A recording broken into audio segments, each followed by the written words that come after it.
Hi. As you can see today, I'm not laughing. I just wear a shirt and a tie today. Maybe I even add my suit to it.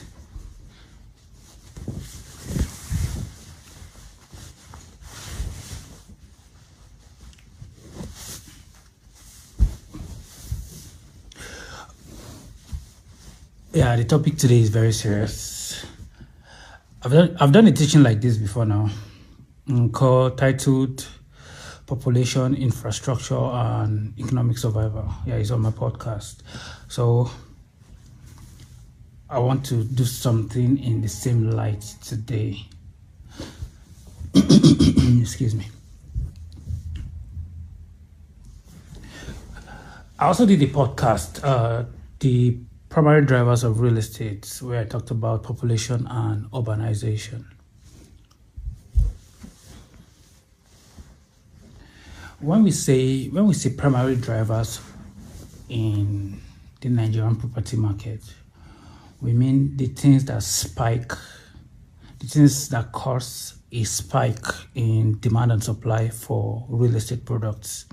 And when we mean real estate products, we're talking about land and building. And we can also we can add services to that. Don't forget, the real estate market is broad and wide, so it encompasses both products and services. Now let's go back to what we're talking about. We want to talk about population, infrastructure, and economic survival. Where these three different items intersect, the moment you have population, infrastructure, economic survival existing in a loop,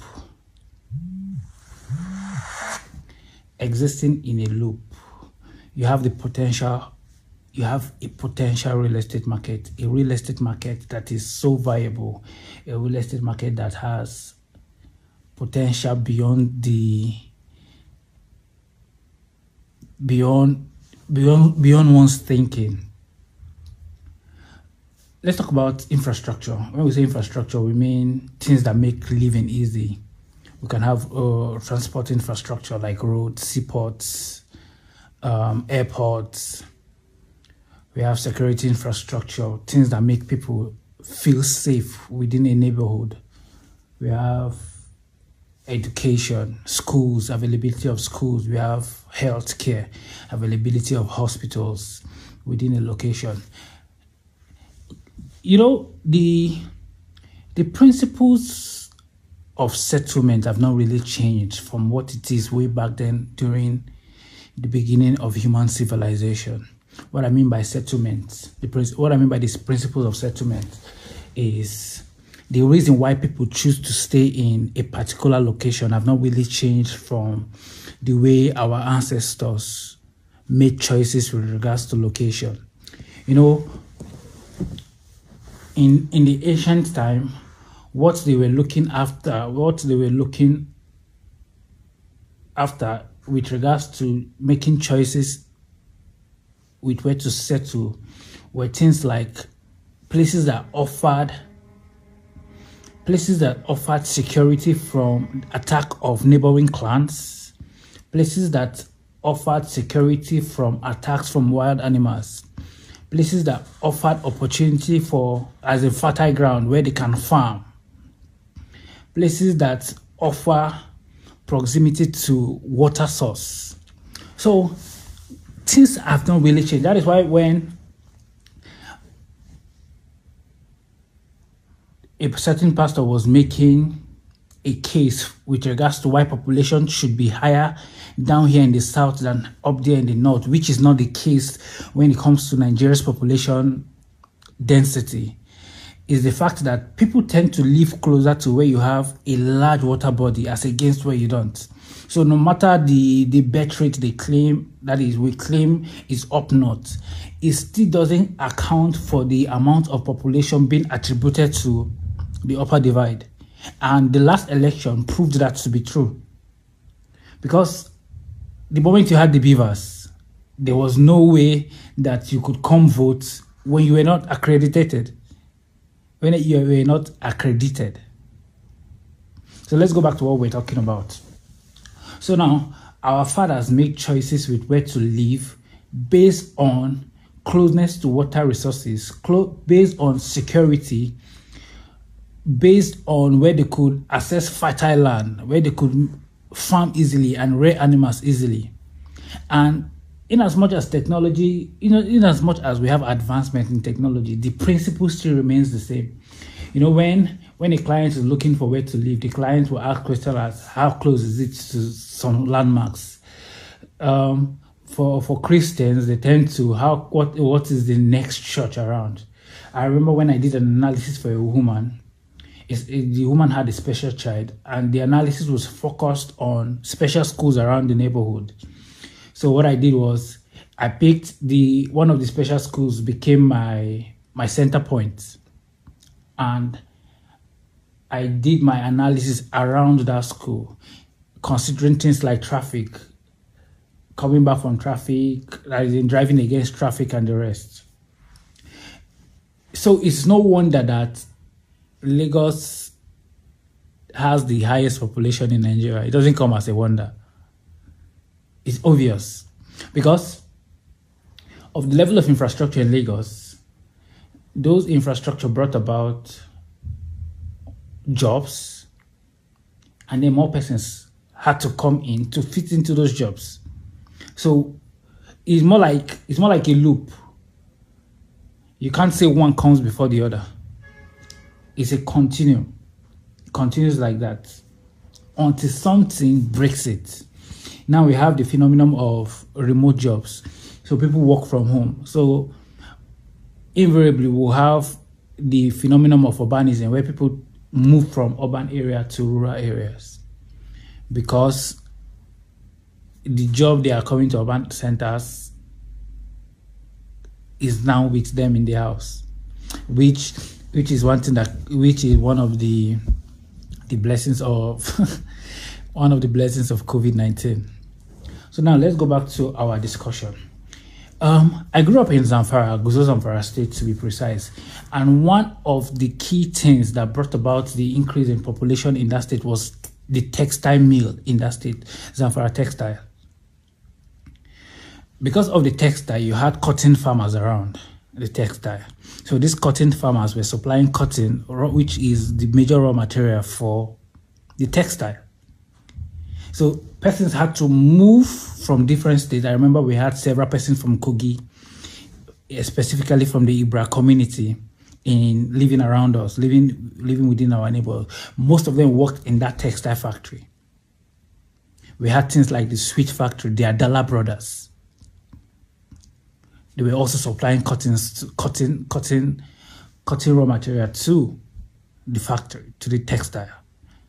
And when the textile finally shut down, we didn't really get to see any spike in population, except when we have influx of youth corps members. And then with the discovery of gold in interior villages, occasionally we have foreigners coming. I don't want to say much. I don't want to say anything about the discovery of gold there. So now let's go back to same thing. The growth in Lekki Phase 1, when I look at the Lekki Peninsula axis, I would say the spike, because I have maps. I have maps from 2000, 1999, 2005, 2006. You would see how sparse the population, how sparse the development along the Lekki axis was. You see next to nothing. But immediately after the Lekki-Ikoyi link bridge was constructed, the development became rapid. Now imagine what something like the coastal road would do to the Ibeju-Lekki axis.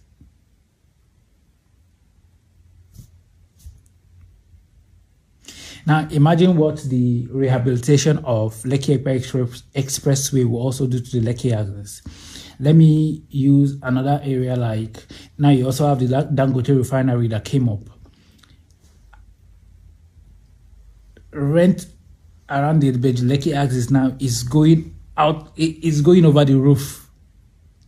The reason being that you have more persons. Now more persons are leaving the main Lekki area, the Lekki Phase 1 area, to the ear of Lekki, like a comedian would say.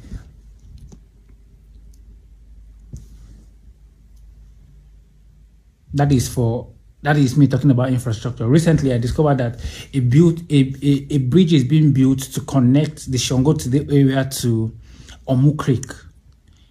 Just a virgin island, not necessarily an island, but a virgin land that is yet to be utilized, that is yet to be accessed. You have just few settlers there. So the truth of the matter is, immediately that bridge, or immediately, I know several developers are already knowledgeable about the bridge, and I know they're already positioning in that area, talking with indigenous settlers to broker deals. If you're listening to this and you want to know about this particular bridge, you can DM me and we can talk about it privately.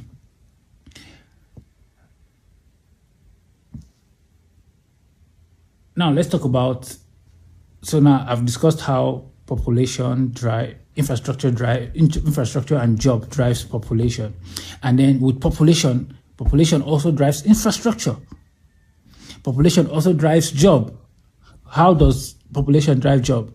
Now these people will patronize industries. These people will patronize firms. What economics called the circular flow of income. Even if you Google how the economy works, you will get to hear you get to understand this thing I'm talking about. Now, this population will purchase what they need, household items that they need to survive, like food, clothing, shelter. Shelter is about real estate. So the need for shelter will boost real estate, which is the theme of this video. But I'm not talking about that. So now, these families have job, they have disposable income. This disposable income is spent on what? It's spent on food. This disposable income is spent on vacations. This disposable income is spent on clothing. Now, individuals that sell clothing, individuals that sell food, individuals that sell these items that this population needs become bigger, they get money. With the money, investors think about what's the next big thing, what's the next thing we will create for the population, and then the cycle continues. What you then need is a government that would regulate this cycle. What the government does is, in order not to make real estate so expensive, the government offers social infrastructure. What do I mean by social infrastructure? They provide public goods. Public goods is different from private goods. Private goods are what private individuals can provide for citizens within a neighborhood. But public goods is what the government provide, and then when they provide this, they tax the population to defray their expenses. But if you look at, before it say that I am criticizing the government, but you would see that almost the public goods being provided in Lagos gated communities are provided by the estate developers.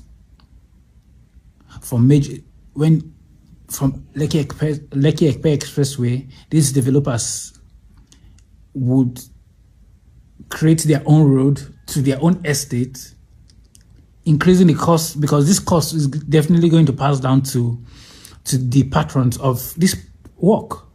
So when somebody like Scott keeps saying that real estate is expensive, it's actually going to be, no doubt that people are taking advantage of everything. No doubt. There's no doubt about that some developers are taking advantage of the whole, but it is also okay to cut them some slack. I remember Dr. Ned Okonkwo saying something about the developer that built the Orchid Road bridge that most of us fly.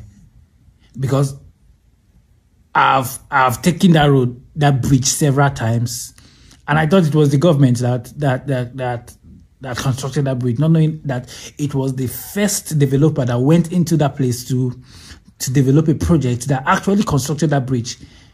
And that bridge is still serving the entire Orchid neighborhood, the entire Lafiaji neighborhood.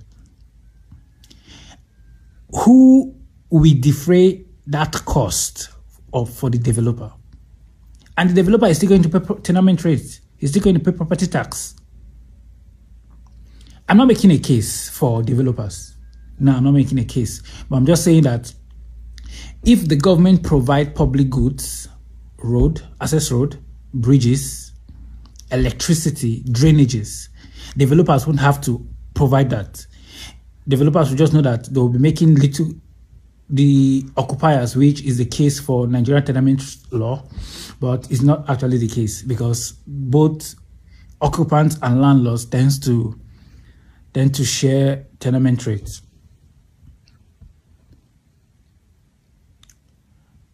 So you know that it is easier to pay back the cost for constructing these bridges, the cost for making these roads via amortized payments, which is what it looks like. I hope this small talk is understood. I just pray I didn't make it more complex than it should be. But just know that infrastructure, population, economic survival, when they come together, that point where they intersect is a huge real estate market. And the truth of the matter is, they don't always intersect in the first instance. So the institutional guys would have already gone in to position before the intersection finally happens. That is why, so these are the big guys that get land at cheaper rates, at cheaper price. So anticipating that one day these three factors will intersect, and the moment it intersect, that is where prices start going up. Like now with this bridge I talked about being constructed from Songotedo to Omu Creek, I know several persons have gone there too. I did evaluation recently there, and it was we literally couldn't find any sales comparable in the market.